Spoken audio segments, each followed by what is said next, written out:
Welcome to the Grawlix Nights, the Grawlix Podcast live show. I'm Randy. I'm Melanie. And I'm Jesse. Man, that's a pretty good intro I play every episode, isn't it? So good. Pretty good intro. So good. It's I like it.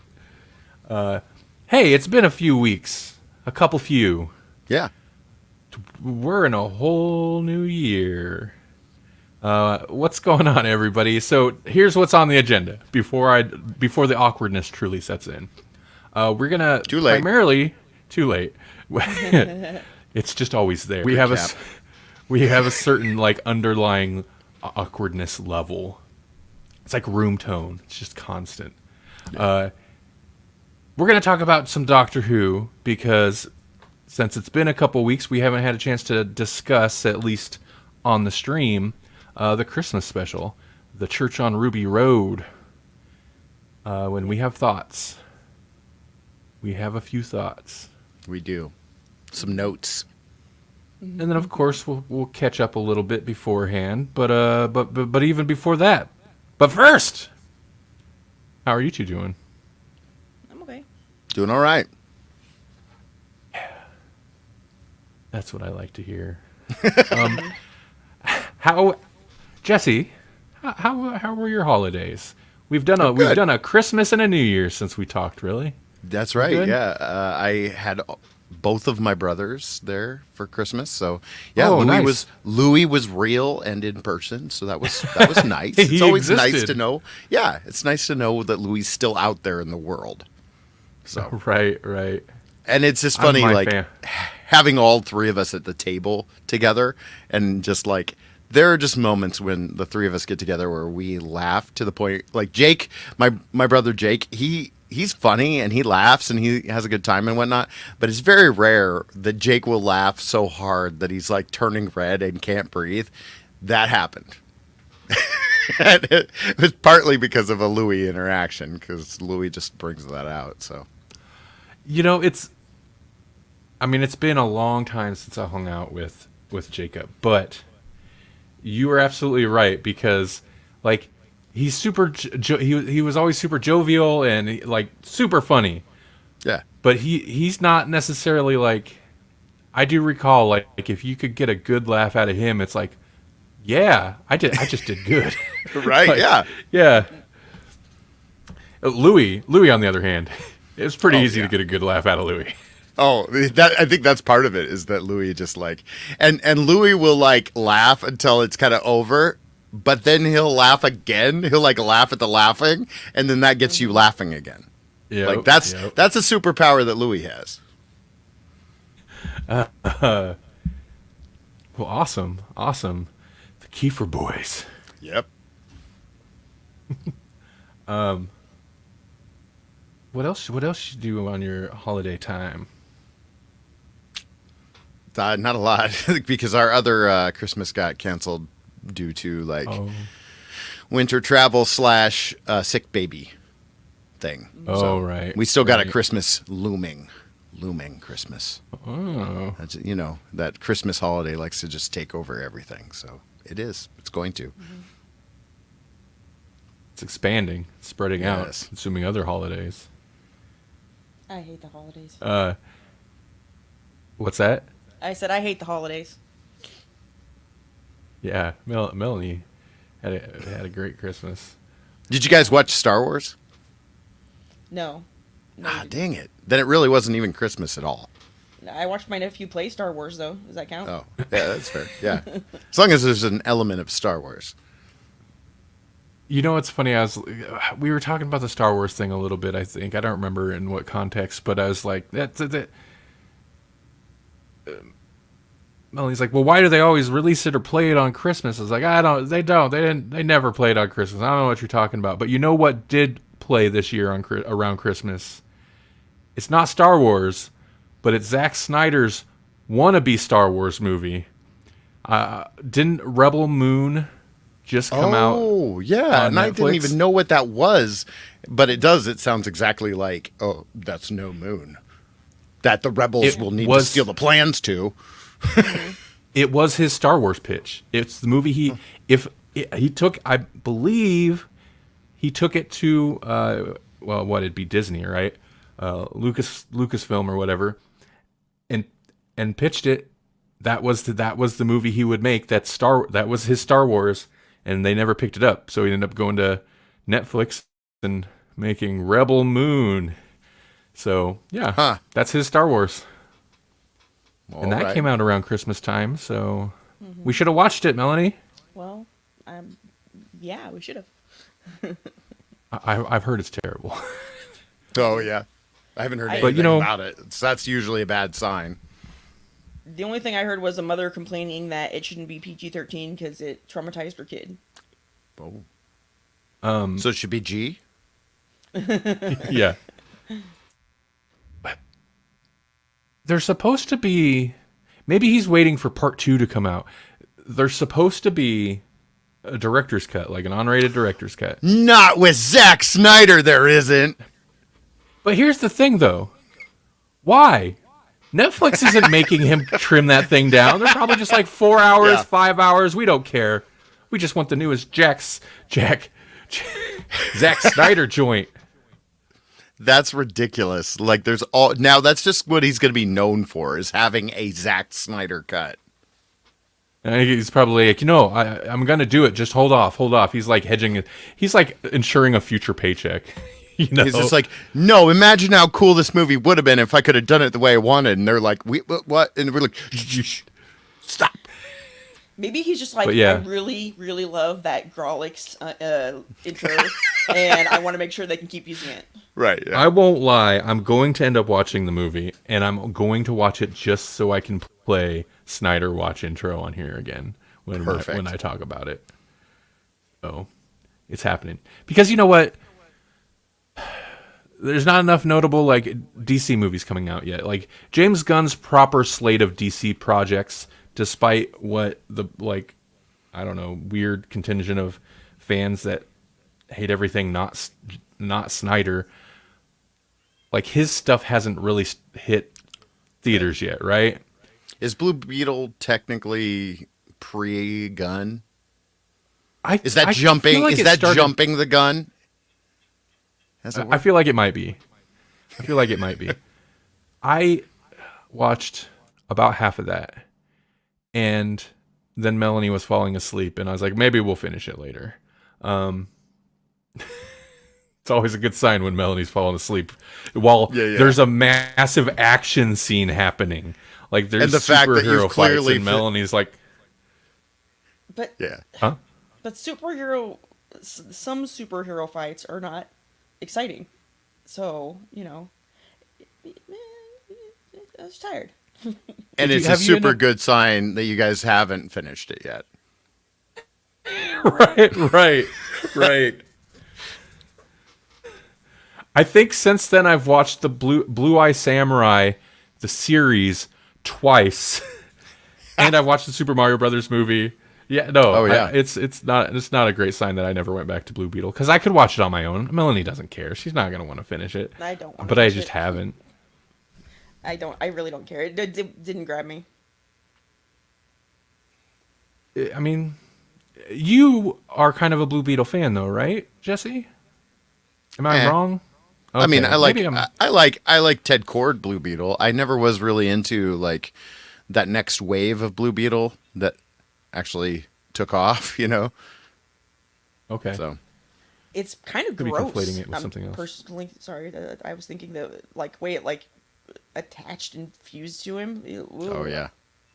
In the movie, that's how the scarab's supposed to work. Yeah, but Ted Kord was such a bad hero that I don't think he ever fully utilized the Blue Beetle abilities. Mm-hmm. I don't know why this popped in my head, but did you know that scarabs, if you look at a skull from above, like a person, it looks like a scarab, and that's why they used it in all Egyptian stuff. Anyway. Huh. Well, we had to find a pair of holidays. Let's not talk about things we have watched. I mentioned I watched Super Mario Brothers movie, so I want to talk about that for half a second. It's fine. But I think people do cut too much slack. I don't know. People weren't super easy on this movie, right? I've heard complaints about it. My my main issue is it's so like by the numbers and safe, but it's by the numbers and not even necessarily a safe way. It's by the numbers in that like nothing has any weight to it. It's just things happening because that's what happens in an adventure, like a family-friendly adventure movie. And it's like, well, this whole scene would be pretty cool if like the movie would slow down for half a second to like try to sell some awe or something, but it doesn't. It just keeps moving because they don't want the kids to get bored in the theater or whatever, right? I don't know. That was my main beef. I did find the end of the movie. No, the end of the movie was terrible. Most of the final third of the movie, minus the actual what do they call it? Climax, was fine. Like that, some of it's pretty fun.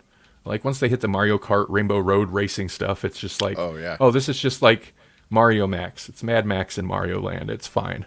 But overall, the movie was not good. I didn't think. Yeah. And- I haven't seen it all the way through, but I've seen enough of it to know that I don't care. Right. It just, and this is something I do want to mention this because I'll mention it briefly later. It whips through the plot and the scenes so fast. And again, it does that thing where it's like, this is a scene because this is the kind of scene that happens. But it doesn't feel like it organically got to that scene, and it doesn't feel like it earned that scene, so that scene has like no weight. And if you click through enough of those scenes fast enough, to me, I'm sure if you're a TikTok kid, like it's right on tempo, but it starts to get surreal and weird. And I'm just like, why? Slow down. Like what What are you even is doing? happening now? Right. Like, I mean, I'm keeping up with like what's actually happening on screen, but it just becomes a point where it's just flashy things on screen. And it's like, man, it'd be pretty cool if this adventure felt like an adventure and not just like a seizure, a rainbow technicolor seizure, you know? Yeah. I mean, that's kind of extreme, but that's what it makes me think. But of. also, it probably would trigger seizures for some people. Yeah. Oh man, Especially, that movie, especially if they're Rainbow Road. Yeah.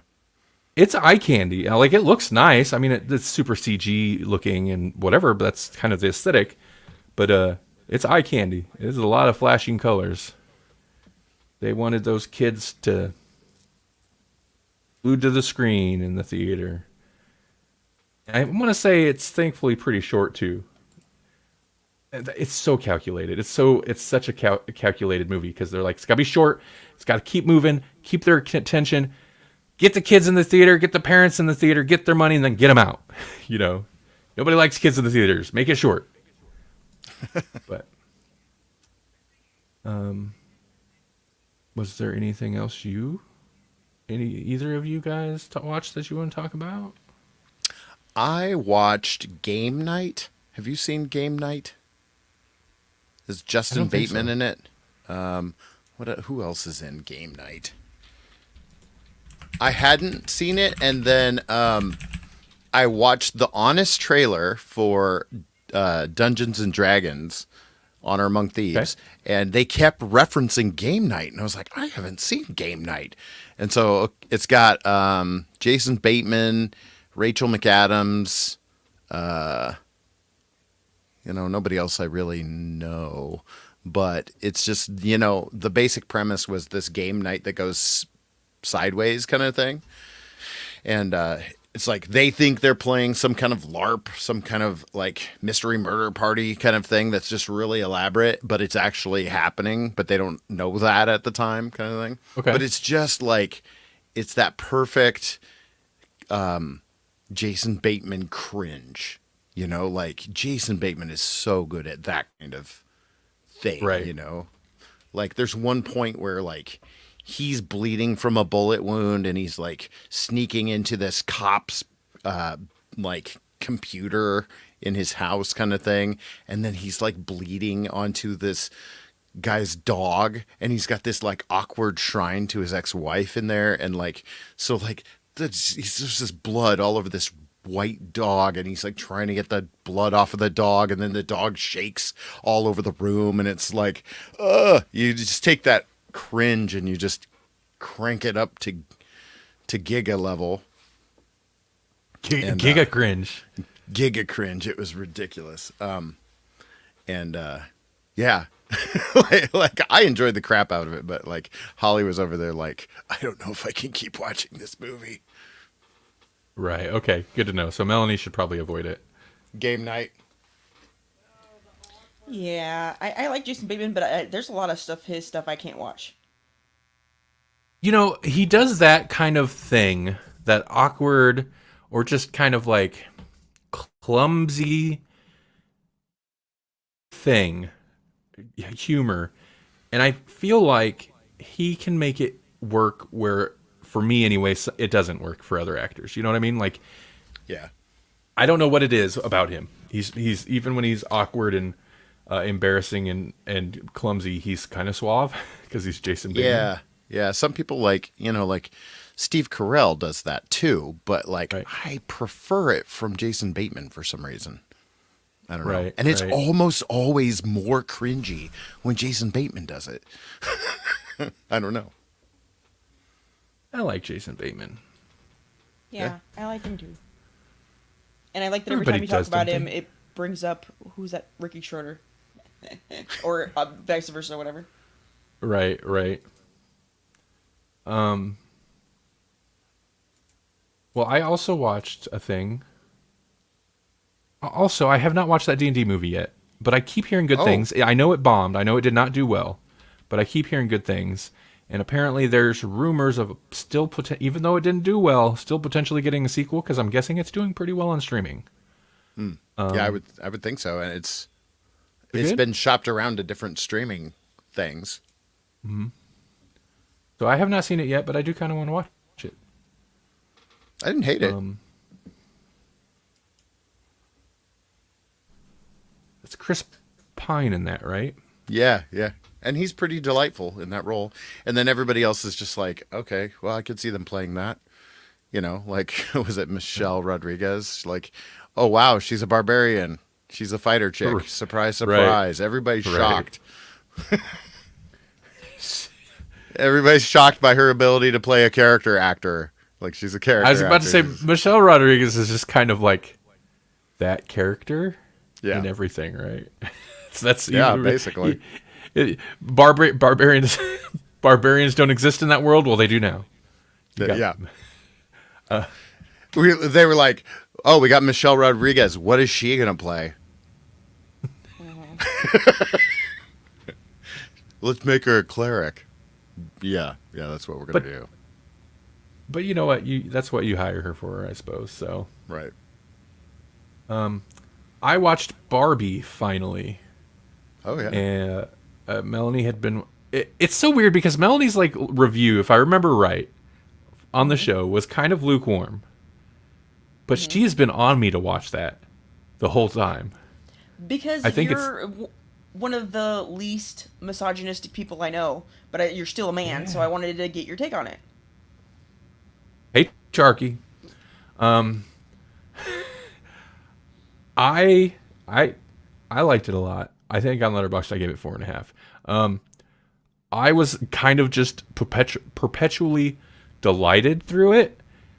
Not because I didn't expect to I didn't think it was gonna suck, because I've just heard so much other than the people who are mad because they kind of have an agenda about it, right? Like they have a politically motivated reason to not like it. Other than those people, pretty much everyone else on Earth that I've heard talk about it seems to like it. So I didn't expect to dislike it. But what I was surprised by, I didn't expect to find it as funny as it was. Like a lot of the humor, the beginning section of just existing in Barbie Land, I kind of found hilarious for whatever reason. A lot of it, the jokes just worked for me. Yeah. And then by the end,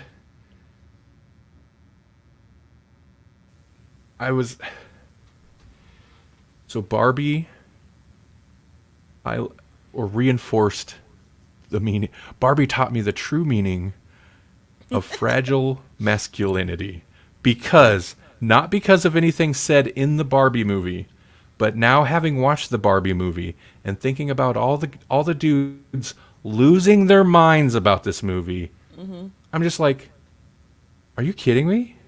Like that's all it takes, Right. guys? Like, Yeah. Little Matchbox 20 and everybody's losing their minds. right. Man, there's so many points at which that movie could have just gone off the rails, and it's not perfect. Like, why is Will Ferrell in there? Like, you could Yeah. literally Right. take his character out, take those executives out. They have no impact. And kind of at a certain point, although I know they tie the lady in to where she's the one giving the speech to kind of snap the Barbies out of it, but at a certain point, the real world mother-daughter, they're not really relevant either. Yeah. Right. You could remove them for most of the movie and you wouldn't notice any difference. But I thought it was handled pretty well. Ryan Gosling is great. The little bit that Michael so Cera's good. in, yeah, the little bit that Michael Cera's in it is great, even though he's Yeah. he's in there for tiny little snippets at a time. I think it was towards the end when Ryan Gosling's like upset and he goes into his now the Barbie dream house, but Right. storms into the house. The something It cuts dojo. to Michael Cera. Yeah. Yeah. It cuts to Michael Cera and he's like tearing up a little bit, and just this look on his face cracked me up. It was yeah, whatever. I enjoyed it quite a bit. They had to have the executive scene though because that had one of the best lines of the movie where the guy was like, I'm a man with no power. Does that make me a woman? Right. It was That was so a funny. pretty good line. I love how stoked Ryan Gosling's Ken was about finding patriarchy. and at the end, it like really all he thought patriarchy was about was horses, and really that's all he wanted was horses. Right. Yeah, no, Ryan Gosling was great. I always forget that he came from like Melanie pulled up some videos of him as a kid dancing and stuff. So like he came from a very like showbiz dance background. He was a Mickey Mouse Club kid or whatever. Oh yeah. I always forget that because and it's not like he does nothing but serious movies. He actually does a lot of pretty goofy movies, but I always think of him as a serious, maybe because Drive is like my main context for him. So everything Ryan Gosling, I compare in my mind to Drive. So if he's not just like smoldering at the camera while synthwave plays, then he's being goofy to me. Right. But he's really good at being goofy. But they even kind of handled his character like not the most subtle, but it's not like they went just all the characters were still kind of two-dimensional, but they didn't go just two-dimensional villain. Like Right. he was lashing out. He was hurt. Like it wasn't just like he's a man, he's bad or whatever. Like there was some interesting kind of dynamics that they didn't really dive into that deep, but it's there. Mm-hmm. And that's another big part of like really guys, this is what like this is what you're going to be so upset about? Whatever. Basically, the theme of the entire movie is like nobody likes being marginalized, so don't do it. Right. Yeah. I will say, my one criticism. Can't you like give the guys a beach hut, dojo village to live in or something? Don't Like even have- at the end of yeah, the movie, they don't they even still have a have place nowhere to to live. live. Yeah. The Kens still have nowhere to live. They just live So, on the you know. beach. Yeah. Like it's fine, give the dream houses back. That's appropriate, but like give them somewhere to live. They can live in the closet box that everybody but me that had Barbies had. The closet box. Yeah. I feel like people would have taken a very different message from the movie. Kate McKinnon's Weird Barbie was pretty great too. It's just like Right. that Barbie that everybody, because I even remember making the Barbie do the splits. I didn't even have a Barbie, right. you know, but like I remember that. Yeah. Margot Robbie was pretty good in it, but I want to say to me the funniest bit with Margot Robbie was just like when she was depressed and gave up and laid down, and then just slowly like was rolling over and then fell over, and yeah, whatever. It's just like a Barbie that doesn't like lay down straight, and it's just whatever. I liked her deadpan delivery on some of the like darker stuff. You know, like she said it so matter of factly in a Barbie way, but was like, "Have you guys ever thought about death?" I like Margot Robbie a lot. I think she's pretty good. Yeah, you're right with the deadpan delivery. She's not over the top with her stuff. And that moment with the old lady, not the like weird manufactured ghost of the lady that invented Barbie that lives on the 17th floor. Not that, but the stuff so with the weird lady that Barbie was supposedly actually based on. That little moment I thought was great. Yeah. Barbara. Yeah. Yeah. I'm still suspicious of it being like an official Barbie movie. Like, good on them for kind of having the nerve to let them go that way with it, but it's like the antithesis of what the Super Mario movie became. Yeah, you know, yeah, like, it really is. You look at the two things, and it's like these are major IPs, and then one of them they just went ham with, like, yeah, do something crazy with it, and then the other one they were like, yeah, do what everybody expects with it. I think those two might have been. It's interesting. I think those two might have been like the highest. Oh yeah, biggest earners of the year. Oppenheimer might be in there too, but yeah, it's those are definitely the up three there. biggest movies of the year for sure. I could be wrong, but I feel like, and I haven't seen it, so it is a Christopher Nolan. It's a Christopher Nolan joint, so people are going to see it regardless. But I feel like Oppenheimer definitely got a boost from the Barbenheimer situation, more so than maybe Barbie did too. But I feel like Oppenheimer got more of a boost because I feel like the kind of mainstream audience that's going to see a Barbie wouldn't have necessarily gone to see Oppenheimer, Right. but it became such a meme. Right. Yeah, I think That's just speculation on my behalf. people were dressed up as Ken Barbie when I went to see Barbie, so I'm pretty sure that they would have had an audience either way. Right. But, Right. Yeah. I don't want to watch Barbie again.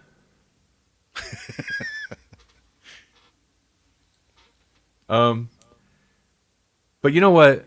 I didn't even mind the song and dance numbers. That's right. There were a was some couple. nice segue there. Yeah.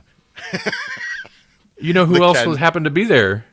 Shooty Gatwa was a Ken who got kind of did not get enough lines. I didn't think. But was he involved in the song and dance number? Because I feel like he probably was. Oh, he definitely was. All the Kens were. Yeah. Yeah. I didn't know that Yeah. was in there. Wow. Yeah. He was a Ken. Really? Yeah. Oh, well, you'd seen this before. Yeah. Yeah, right. You've seen this in the theater. I watched this the 28th. So 3 days after we watched the new Doctor Who episode. So, or something like that. So he was fresh in my mind. And you can't miss that blonde hair. He stands out.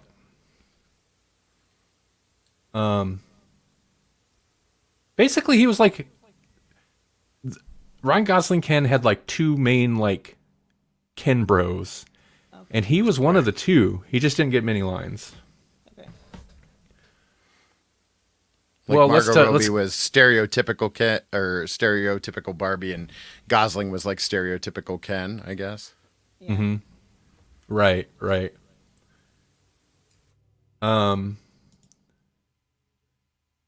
Let's do it. Speaking of song and dance numbers, Doctor Who. That's a segue. Song and dance. You know, that famous musical TV series that I keep coming back to every year because I love me some musicals. 60 years of history being a well-known musical fantasy show. Get your science fiction out of here. Okay, you can tell where my... I've already started the review. All right. 15th Doctor. We get the first proper 15th Doctor story, kind of. Really, the first proper 15th Doctor story will be the first episode of a regular season, because the Christmas episodes are always a little funky. But at least this didn't sideline him that much, and then focus on like a weird plot about killer Christmas trees. So there's that. Yeah. What'd you guys think of this? Well, I It, did not.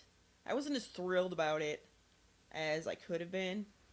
Unlike some people, I don't mind a fantasy angle with Doctor Who, but the Labyrinth was a great movie, and if you don't have Bowie, you're not gonna pull off singing goblins. That's just all there is to it. Right.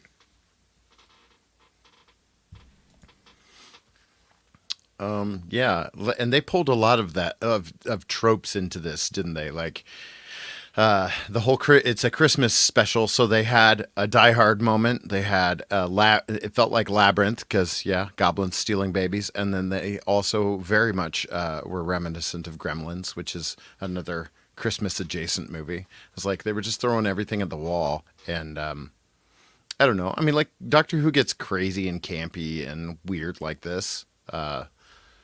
Especially with their Christmas specials. Like we kind of talked about how the Christmas specials are where RTD's just like, I can do whatever I want. And apparently that's true. yeah, it's interesting because it starts with like it's definitely very Christmassy. It's got the Christmas vibe going, and it felt a little Moffat a little bit at the beginning, especially because it felt like it's got the magic in the air. Moffat liked that kind of fairy tale feel, and this starts a little bit with like a fairy tale thing, introducing Ruby Sunday. I still can't get over that name. But Well, it's funny because they make such a big deal about how Lulu Bell is such a terrible name, and it's like, the Sunday family is full of terrible names. You've got Cherry Sunday, you got Ruby Sunday. I mean, like, no. right. It's interesting. So I guess I'm not sure how to approach this. Since we're talking about Ruby Sunday, initial impressions or like impressions of the new companion? I feel like they took Rose and Clara and tried to combine them, and that's how they got her. Yeah, like she gives off strong Clara vibes. They ended up kind of tying it into this story, so I kind of hope it is relegated to this story. But again, a little bit that it's a little bit that moth. I know that it's RTD, but that moth feeling of like, oh, the companion's like not just a person; they're someone special. They're like whatever, an orphan on Sunday on Ruby Road. It's Ruby Sunday, and like she's got these goblins following her around, and there's the coincidences and all this stuff. And I was like, I'm another magical companion. I kind of feel like they tied it together somewhat interestingly by the end of the episode. I just kind of hope like that doesn't persist. Like, just be a companion, just be a person. Yeah. That's all you need to be. I mean, to be an interesting person, be a good character. I guess in a way, it kind of like the fact that Donna was just like a totally regular person is what defined her character. But like, you can still be an interesting character without having to be your own version of the chosen one, you know? Yeah. That's my concern. I thought, has there been a companion besides Martha that wasn't the chosen one since this series restarted? yeah, like even Donna, they made the chosen one, you know? Yeah. No, because like Bill Potts became some kind of crazy memory. You know? Oh, you're right. I was gonna say Bill, but because she didn't become the chosen one. She got turned into a Cyberman. Like her, the way it went for her was actually pretty tragic. But they did do a little bit of the wishy-washy, like, no, she's a memory, she's a Force ghost now. It's fine, or whatever it was. Yeah, she's like, they did that whole thing with the was it Twice Upon a Time, where it's like, well, I'm Bill, but I'm not Bill, but I am Bill, because we're all just memories after all. Right. The real Bill's dead. The real Bill got cyber converted. Bill's That's dead. horrifying. Yeah. What a crap way to. Man, it's okay. The Cybermen always try to have like a weird afterlife connected to them, don't they? Well, they certainly did in Moff's run. Yeah. Missy running an actual afterlife, digital heaven and hell thing for cyber. I don't know. Weird. But that's neither here nor there. What do you guys think of 15? What do you think of his introduction? I don't like his kilt. I didn't like that, but what do you think of his introduction? Seems a little stalkery to me. A little bit. What is it? I like his vibe though. It's so weird. It's a weird read. Like one of the first things he says to Ruby, like actually says to her, is like, "Does this happen to you much?" And she's just like, "Ha ha ha! I'm so clumsy." And he's like, "It's so much worse than that." Right. And I was like, I love that. That was the doctor right there. It's like he doesn't understand social situations sometimes. He's just like, oh no, it's so much worse. Yeah. We haven't even really gotten into the later stuff, the singing and the dancing, but I will say, I do like him as the doctor so far. I like him a lot. He's got good delivery. I don't remember what the exchange was, but when they were on the Goblin ship later in the episode, him and Ruby have an exchange. Maybe it was about like goblins aren't time travelers. Right. They travel in time, but they're not time travelers. Time travelers are awesome or something. But they have some exchange. Time travelers are great. Like, wow. Yeah. That's crazy. I love that. Yeah, he had some delivery of something, and it made me laugh out loud. It cracked me up. I do like. He's got good charisma. There are the flash, and this is good too. There are the flashes of like seriousness out of nowhere, and like, man, since Tom Baker, that's one of the things I look for in a doctor. Mm-hmm. Yay, good, fun, jovial, and then like randomly like super serious twist.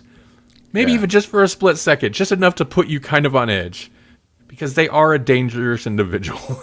Even if he's wearing a ridiculous big red floppy hat. Right. While he's in the wings watching goblins unplug a piano. What was with that hat? That was weird. I don't know. He just randomly he changes clothes a lot. I mean, that's one thing you can say is like a lot of times the other doctors, they wear the same outfit for like several seasons or whatever, and then all of a sudden they'll tweak something, like right. Was it Capaldi had the magician coat for a while, and then he wore a hoodie. Right. Yeah, Capaldi had a theme, but it actually changed fairly frequently. It like evolved fairly frequently compared to some other doctors who 13, right? Like she had her outfit for the most part, and that was the outfit. He goes through like 5 wardrobe changes before he's actually properly in the episode. Yeah. Like the coat is the only thing that stays. Is that awesome coat? Yeah. Melanie had thoughts on the first kind of extended scene where we get to see him talk in this episode, which is that exchange he had with the random policeman on the street. Oh, I actually have a little bit of extra trivia on that. That was actually an added... Oh, so you found this out too? That was an added scene because Disney Plus wanted more Chudy Gawa in the episode. They wanted the doctor in there earlier. Yeah. But I like that scene. And, yeah. Are you still there, Melanie? I don't remember. You had that rant about the Doctor being a mentalist now. Oh, right. Yeah, yeah. Well, I didn't. Yeah, I didn't. There's just some things that like he jumps to conclusions that I wouldn't expect him to, at least normally. I mean, he comes up with stuff, but usually he has to, I don't know, at least use a sonic screwdriver, you know. Um, and in this one, and not just that. When he did come to conclusions, I didn't like the way that he came to them. They need to be more science talk, like reversing the polarities and all that jazz, and make it feel like a sci-fi. They're not all about that anymore. Yeah, I'm so torn because I did like that scene. And RTD seems totally fine with the notes. I'm sure he, whatever, the studio notes. Knowing that Disney, the Disney execs watched it and was like, gotta get the Doctor in there faster. And that's why that scene exists. That irritates me. Like, just on principle. I don't like that. It's not a bad scene, but yeah, the fact that they have that much pull, ooh, that's not a good sign. I'm sure maybe RTD... Oh, it makes you wonder if that's why the pacing is the way that it is. Yeah. Because it does have a Disney Plus kind of pacing to it. So, singing aside, which again we still haven't really dove into, my biggest beef with this is the pacing. And that's why I mentioned like the Mario, like kind of went on about the Mario movie, because it's got that thing. This doesn't feel like it's scene after scene because the scene is supposed to happen. Like the story in this is actually kind of weird. But it is still like scene after scene, kind of so quickly that I'm like, wait, what is happening? Especially towards the end when they get to that, like, when the time travel element comes into the story. And they may have been trying to go for a surreal moment there. But I don't think they were going for as surreal of a moment as it felt, because it just seemed so out of nowhere. And it's like, wait, what is happening now? Like, right. The pacing's really weird. And again, it felt like it needed to stop and take a breath. But I feel like that's not uncommon for Christmas episodes or the first episode, the first proper episode with a new Doctor. Like, they want to hit the ground running a lot of times. They want to get this Doctor going and have a big adventure to kind of get the audience into it. And I also feel like weird. I feel like they've never really played the Back to the Future game with Doctor Who in the past. And all of a sudden, RTD's back in charge, and suddenly it's the Back to the Future game where it's like, oh, you changed this thing, and now 1985 is a crazy place, and Biff Tannen has a casino in Hill Valley, right? Where now it's like, oh, we went back in time, we changed one thing, and now it's forever going to be Mavity, which is kind of a funny through-line gag, but like also, oh, well, the goblins went back in time, and they did this, and now it's like Bill and Ted's Excellent Adventure. Well, we'll just go back in time, we set up the gun, and we set up the key, dude.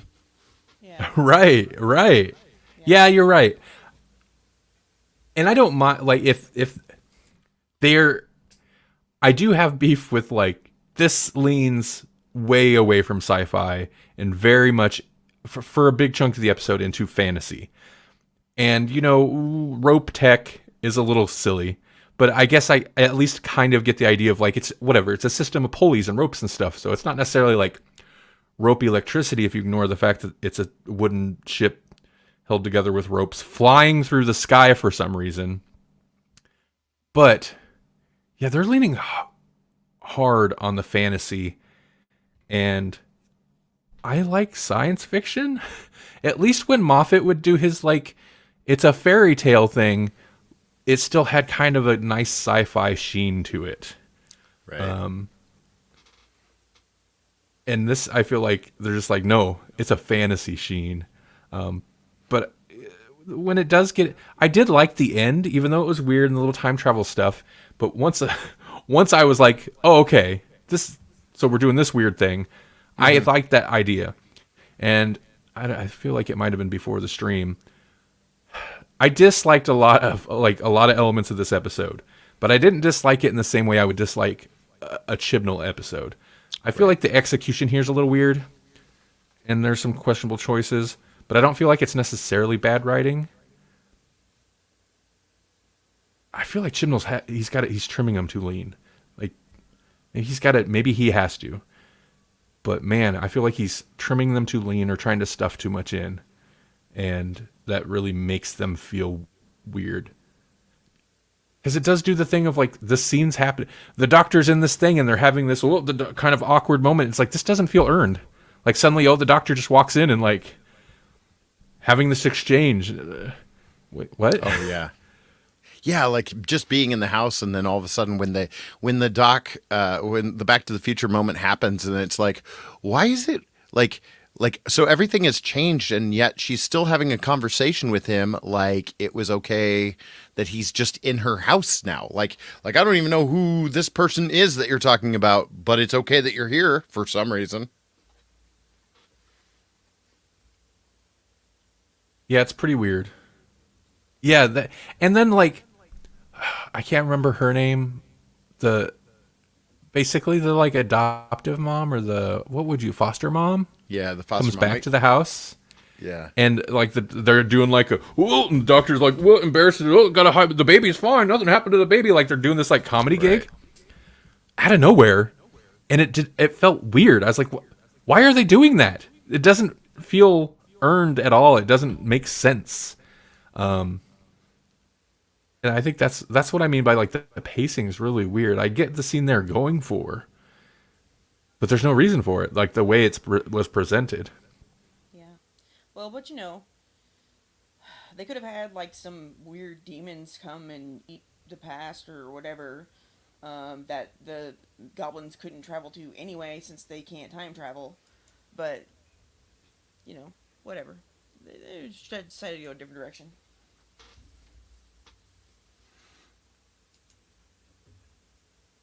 Sorry, I'm just trying to hop over and clean up this spam comment. But I'm like never actually in Twitch while we're streaming on Twitch, so I don't want to pin that message. I want to delete it.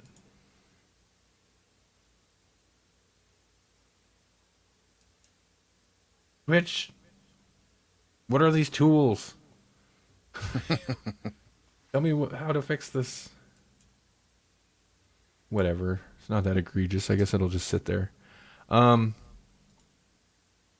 have other pictures I should swap through.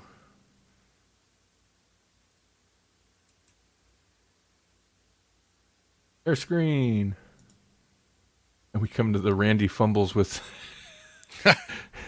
Old man fumbles with computer section.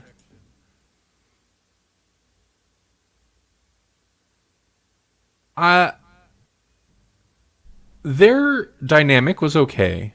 It was okay. Again, it's this weird thing of like the doctor is often overly familiar, but like they kind of fell into it real quick. The scene where he like jumps onto the ladder and they have that whole exchange, like they're just kind of in it real fast, and that's fine though, I suppose. You know what I mean? Okay, well, and then they sing and dance. Yeah, oh yeah. I don't even know what to say. I mean, the main thing that I said before the show was that you can kind of forgive singing and dancing goblins because of Tolkien. Like, there's this weird tradition of singing and dancing goblins. But other than that, like, I don't know that it was ever normal, even when Tolkien would do it.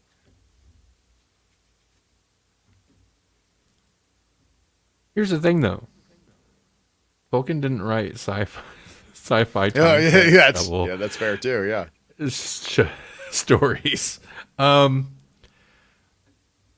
gonna get so much. We're gonna get more singing and dancing. I feel like this whole season's gonna be singing and dancing. Episode 2 involves the Beatles.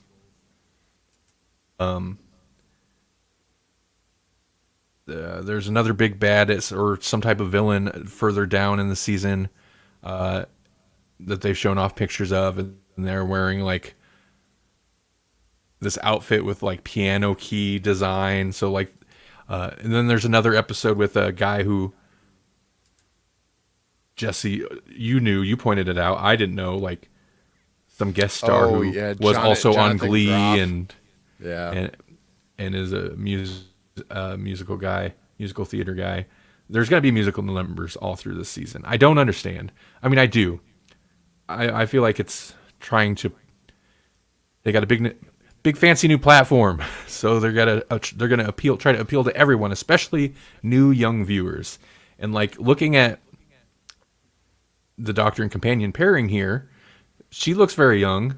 The Doctor's young and hip. Like they're going for, which is not a thing. You know, that's fine, but they're definitely going for a young audience, and they want to pull them in with musical numbers. And it's just like, okay, but I don't like musicals. I do like sci-fi about time travel, though. What? Is that what young kids are into these days? Is musicals?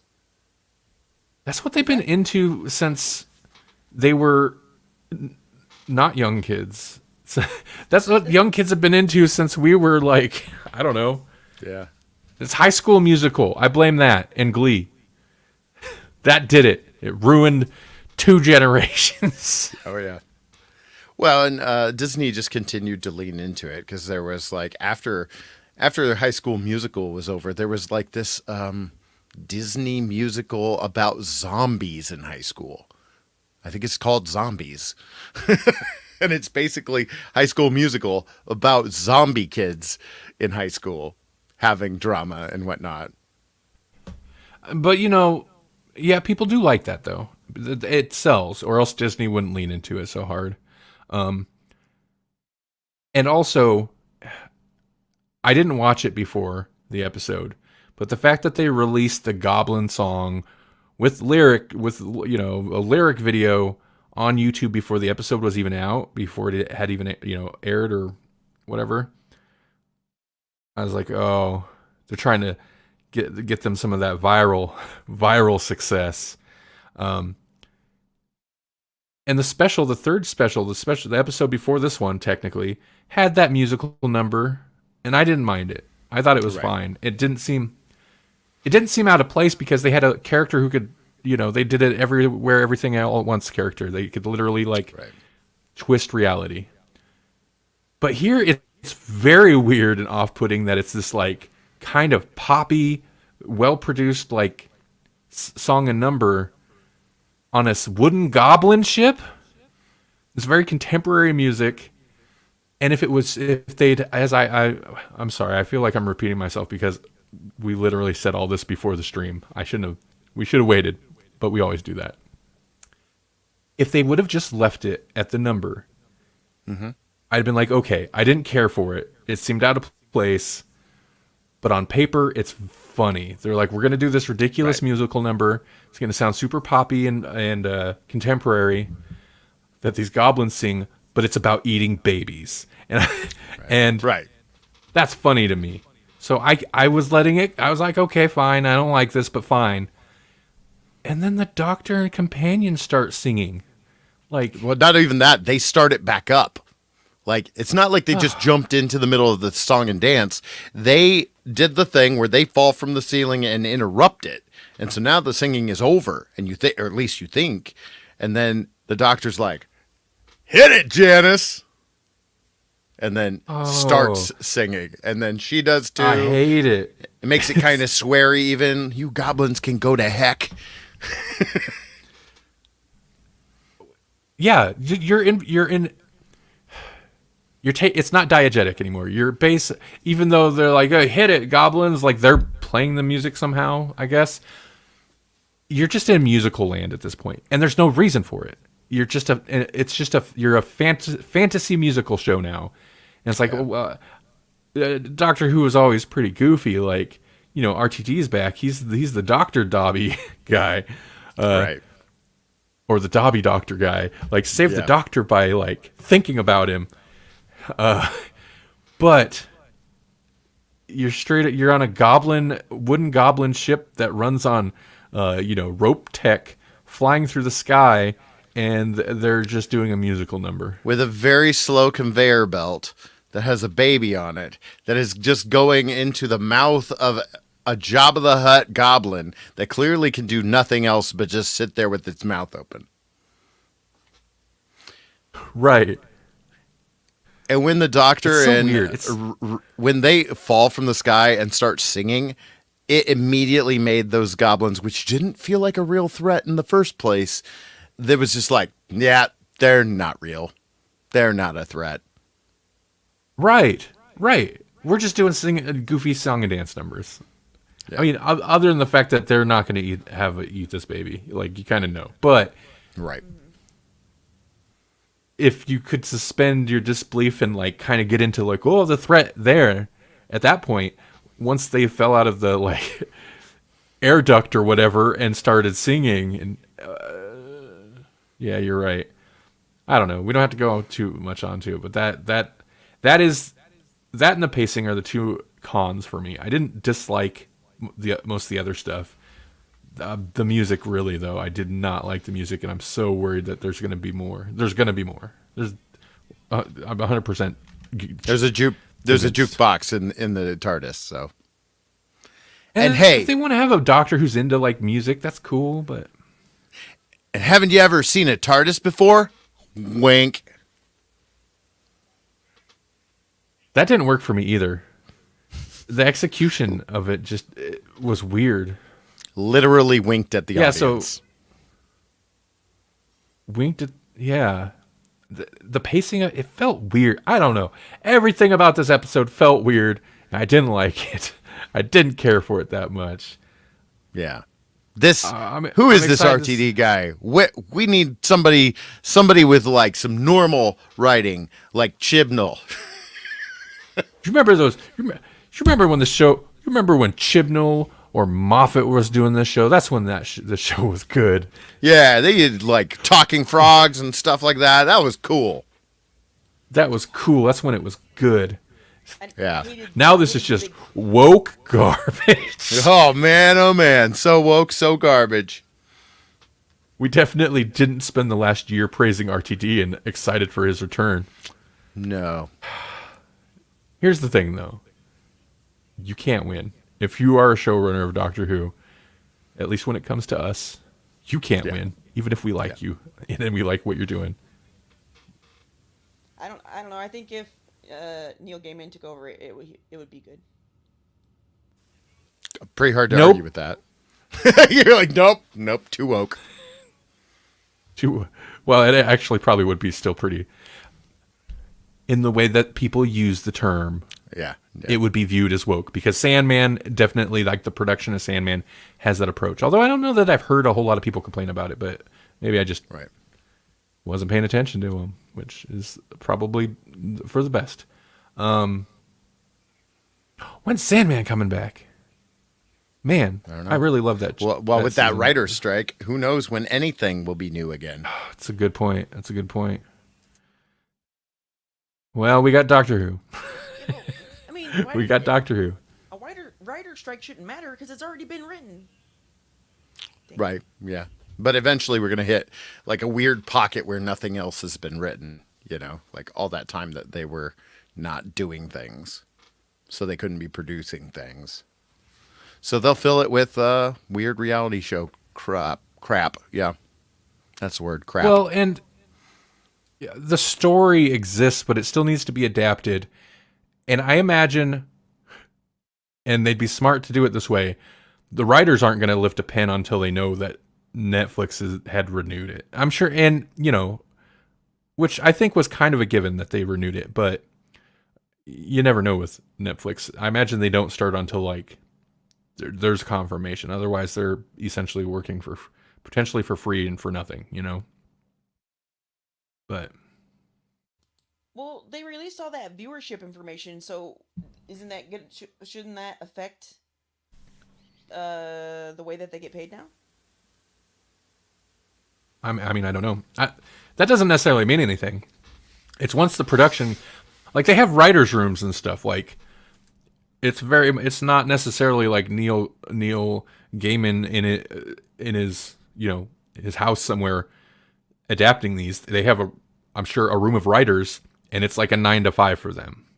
They go in to work and write this stuff. So they're not going to really start on it until, I assume. I mean, I know that's how it is on a lot of shows. That's not necessarily how it is on that show, but anyway, what was the other thing? There was stuff missing. There's a big plot hole or something here.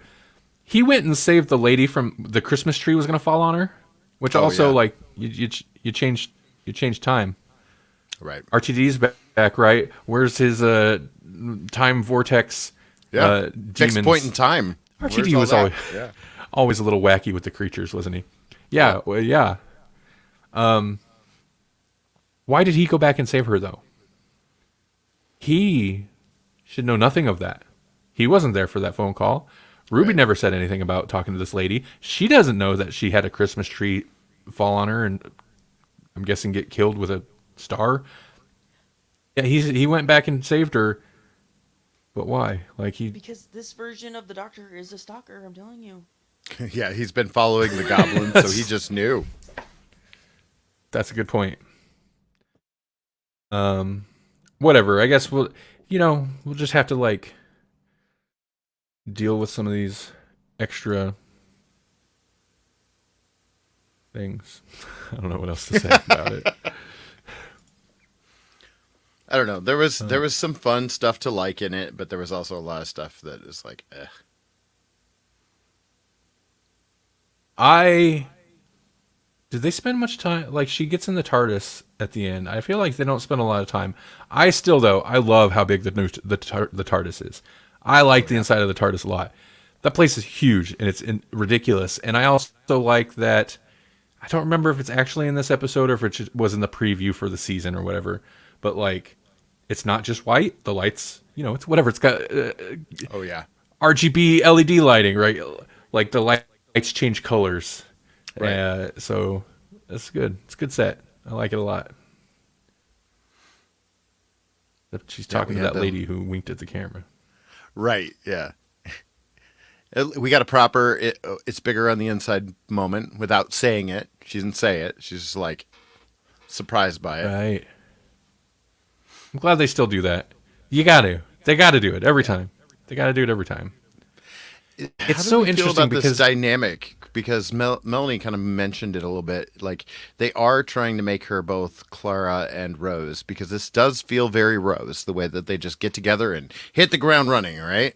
But it also feels like they're jumping. It's like they're jumping straight through Rose to the David Tennant action, where on what was it, Christmas Invasion, where he's just like, maybe I'm a sexy doctor. Well, Chudigawa's doctor just is. He's just a sexy doctor. He just owns it. Boom. He oozes it. And we're off running with that.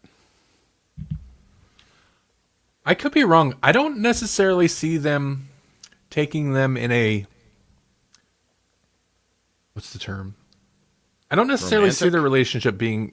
Yeah, in a romantic angle. I feel like they're going to be... There were clips in the season trailer where they're obviously very close, but it doesn't. I don't necessarily feel like it's going to be from a romantic standpoint. I could be wrong. When are they giving vibes of this doctor maybe even being gay? They kind of one hot night with Harry Houdini kind of thing. I was like, oh. I was actually... I mean, I don't know... They kind of felt to me a little bit like the Doctor and Jack did, where they're they flirt and stuff, but they're not serious about it necessarily. You know what I mean? That's kind of the feeling that I got from their dynamic, but I don't know. I'd be fine with that. I don't think it would be controversial to say. I don't know what angle they're gonna. I mean, maybe fluid. Fluid kind of a sexuality. But he absolutely gives off some gay vibes, though. I think that's just kind of shooty. But they don't shy away from it when he's dancing in the scene with the kilt in the club. Pretty. And didn't they establish once before that he was bisexual anyway? That the doctor Yeah, the doctor's was, fluid or- anyway. Yeah, yeah. Oh, the yeah. doctor is. Sure. Yeah, the doctor's, yeah, he's fluid. He don't care. I didn't mind that scene in the club though. Like I kind of liked that the doctor was like loving life.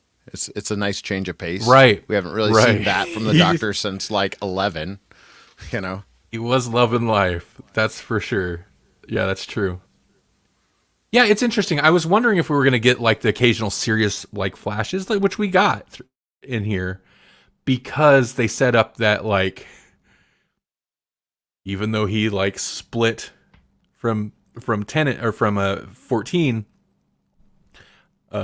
like he's benefited from the like essentially therapy or the like me time that 14's about to take. Like he's let a lot of that baggage go.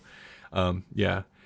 Which I think is at this point kind of a fresh angle to go with the doctor, especially with the like since New Who, since 2005, where he's kind of been the like tortured last Time Lord variation of that character most of the run. Yeah, basically.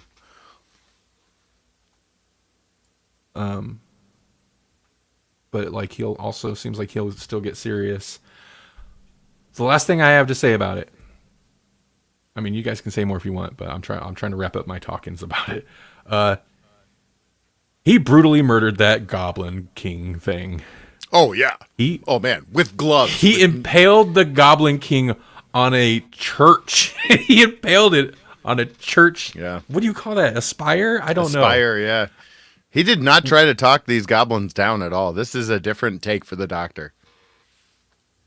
But he didn't kill them. Gravity killed them. Mavity did it. You know, Mavity. Yeah, with his magic glove. I kind of liked that, though. I did like the glove angle. Like, that was interesting to have that tech. I'm a little disappointed that they basically created those gloves to just burn them out in this episode, though.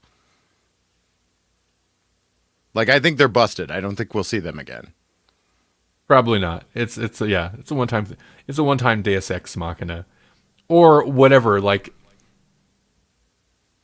I feel like impaling a goblin pirate ship from the sky onto a church came first, and then how do we do that? Then the gloves came. I feel it's probably the story writing. Like, and you're right. process. Now it's a murder weapon, so really we can't use them again. If the gloves don't fit, you must acquit.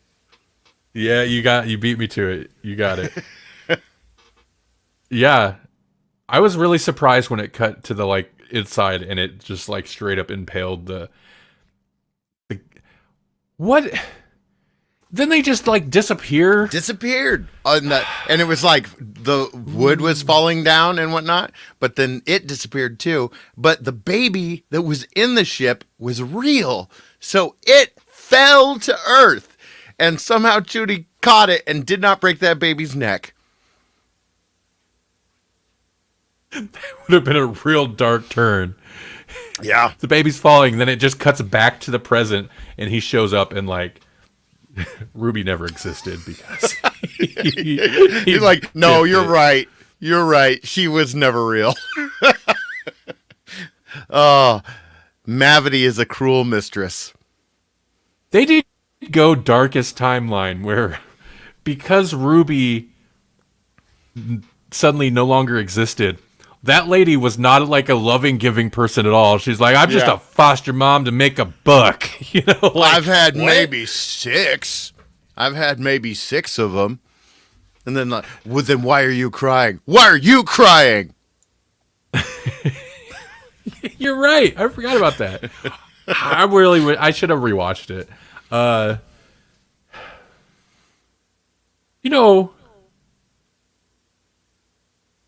feel like that's bad, but it comes back around to being good again. That specific point, it's not good, but it's amusing enough to where I kind of like that now that we're talking about it. Yeah. It's not as bad on a rewatch, honestly, because it's like, you've already gotten the things that you know are annoying, and now they're just a little less like, well, that happens. That's a thing. And you're like, well, it's a Christmas special. Whatever. for as salty as I got, I didn't hate the writing. Like I said, I think there's some flaws, but it's not like Chibnall era. Like it was interesting. There were interesting ideas. I can't even say it didn't like it didn't.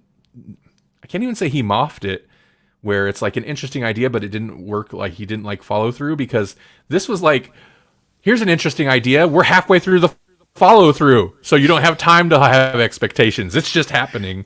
So Right. like, if you just keep moving and don't let them know yet what's happening till it happens, they can't be disappointed with what happens. Right. That's my theory. It was kind of amazing. It was. Amazing. You know what else is amazing? What else is amazing? The Earth. Because, well, I mean, it's amazing anyway for lots of reasons, but they've recently released a paper that Chinese researchers discovered that there's a little wobble in the Earth. It doesn't just spin around all nice like you'd think on its tilt. Every 8.5 years, it goes bloop, bloop, bloop, and just wobbles a little bit, and that has an effect on the length of days and stuff like that. That doesn't sound good. That's like the bad timing chain. Well, it has to do with the differences between the inner core and then the liquid core that goes around it, you know. And then every 8.5 years, that like hits a little bump or something.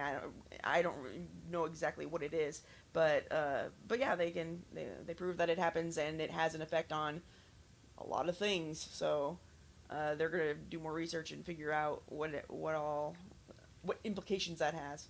They're gonna find out that like we're a quarter of a century overdue for an oil change. Like, well, we've been running on the same magma forever. Well, I mean, technically we are well past due for a super volcano, but let's not worry about it. So I'm sure they didn't say a wobble. So a wobble infers like it's a thing. It's like, whoa. How long does the wobble last? Or is it just like it goes off kilter and then slowly comes back or something? I guess that's it doesn't really say exactly. It says it gives like it's a 1 or 0.17 degree tilt that just makes it go kind of like, instead of, you know how it tilts on the axis and it'll go like tip one direction and then tip the other direction. So it's every 8.5 years, when it's tipped the one direction, it just goes like a little bit further before it goes back or something like that. You know what I mean? right. Yeah. But it doesn't say how long it takes though. But it does affect the length of days when it happens. Yeah, that's fairly frequent in terms of like Wait a the minute. Earth doing a Every two presidential terms, the Earth does a wobble? Yeah. Yep. Coincidence? I don't think so. No. Yep. America. It's exciting. And we're The gonna Earth find is out not if- flat, but it does wobble, and that impacts the presidential elections. Yeah. Wobble, baby, wobble. Maybe. And then the lizard people take over the media. Yeah. I was talking to somebody the other day, and they were like, something about lizard brain. Were talking about lizard brain. Did you know what that means? And I'm like, yeah, it means evolution is real. I don't understand why you're freaking out about it. And it didn't occur to me. They were thinking conspiracy theory. And that just makes me think of PCAP and his doctor calling people pudding brains. Yeah, huh? Yeah. Oh man, Love that guy. he's so good. You know, it's interesting because I wonder what a RTD written PCAP doctor would be like. Oh my goodness, I don't even know. Yeah, I don't either. I wonder what any other person besides Chibnall, Jodie Whittaker would have been like. Oh Yes. man. Yeah, I agree. I think an RTD Chibnall or an RTD Whitaker would have been a lot of fun Yeah. because he just seems like that's one thing I will give RTD is that like dude is not afraid to have fun with it. Mm-hmm. You know, Right. Yeah, that's true. That's true. And she's kind of silly. Remember that homeless thing from the other day? Yeah. Yeah, we were watching some. Yeah, we were watching it. Whatever, like a Graham Norton clip or something that she was on there with. Same time as Kevin Hart and The Rock. It's a weird grouping, but yeah, she. I don't think I've never seen her talk like I'm sure she was amped up because she's on TV doing an interview, but I've never seen Jodie Whittaker talk for any amount of time as just her. You know, she's kind of goofy, which is fun. And you kind of get that energy with her doctor, but man, I kind of wish they would have pushed that a little further. yeah, oh yeah. Jeez. I mean, the only other thing I know her from, like, for any amount of time is Broadchurch. Right. And she is not she fun is in that. Not No. fun. She's great, but she is not fun. Right. God, Chibnall, Broadchurch. Season 1 is like one of the greatest seasons of television, in my opinion. And 3 is okay. 3 is okay. 2, you know, didn't I see. 2, 2 yes. never happened. Kind of ruined think- everything. So no. 2 is real bad. You know what's funny? And 2 is real bad in the way that somebody might like take over Doctor Who and start retconning some Just ruin ridiculous it. things. Yeah, just like take this thing that was already great and just mess it up a little bit, like a lot. Because he tried to do that with Broadchurch too. But whatever, doesn't matter. Oh, PCAP's in another Apple Plus. I'm never buying Apple Plus. I don't want to.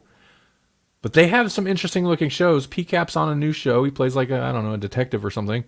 I always want me some more PCAP. Are we not going I've to seen get it- more Devil's Hour? I really like Devil's Hour. I liked it too. I don't know. I don't think so. I don't remember how that resolved. It didn't. Like she slipped into the other universe or something. You're right. Is that what it was called? Devil's Hour? I need to look that up right this second. I think so. Devil's Hour. Devil's Hour Season 2. Where's it at? What's happening? This is from March of 2023. Devil's Hour Season 2 will begin filming sometime in early 2023. I feel like that might not have happened. Yeah, I don't know Wait. about that. That sounds like a writer. That sounds like a writer. Here's something more recent.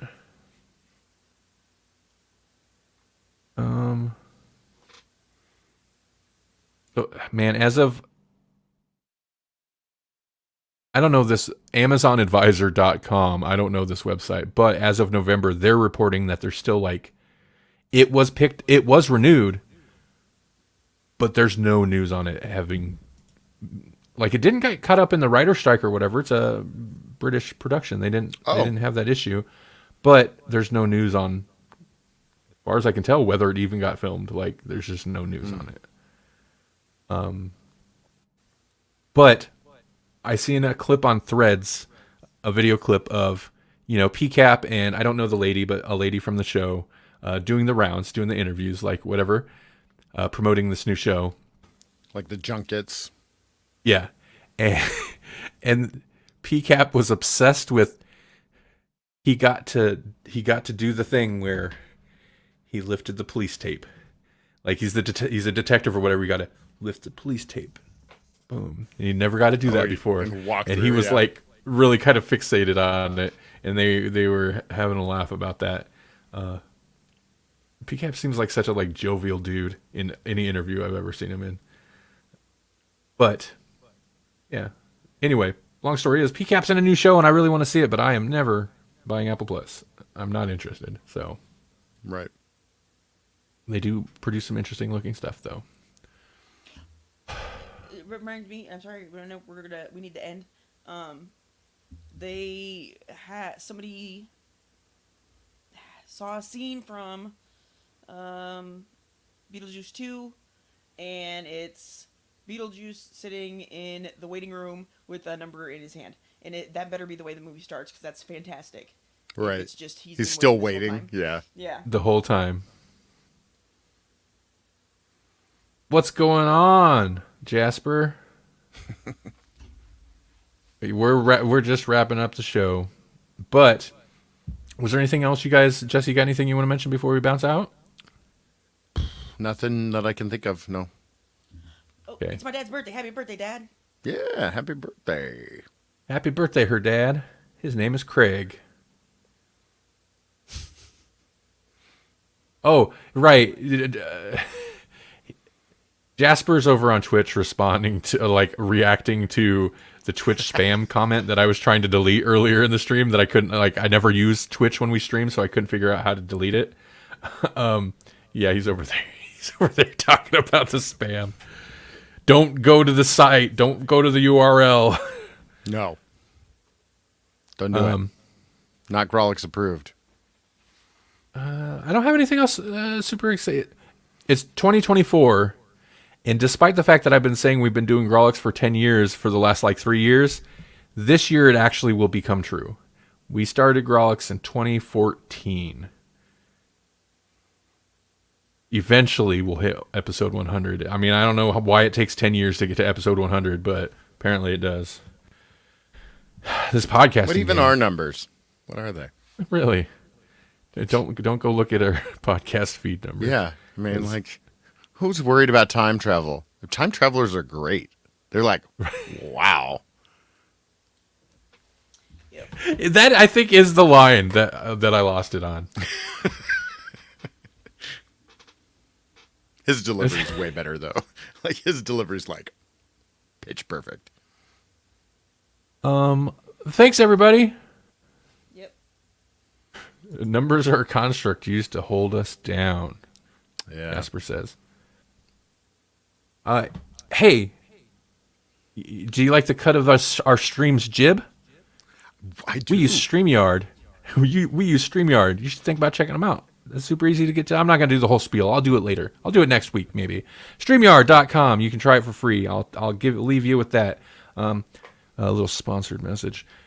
Otherwise, we're out. We're bouncing. If you want to see more, go to grawlixpodcast.com. I am slowly revamping from scratch the electronicmediacollective.com website because the current website is so bloated and I need to get it. Just delete it. So I'm rebuilding offline from scratch, and I'm going to swap them out eventually. Like Bill Potts in a Cyberman suit. Delete it. Delete it. Get it out of here. Much like this stream. Bye, everybody. Have a great weekend. And I hope you had good holidays. Bye. Happy New Year. New Year, new salt.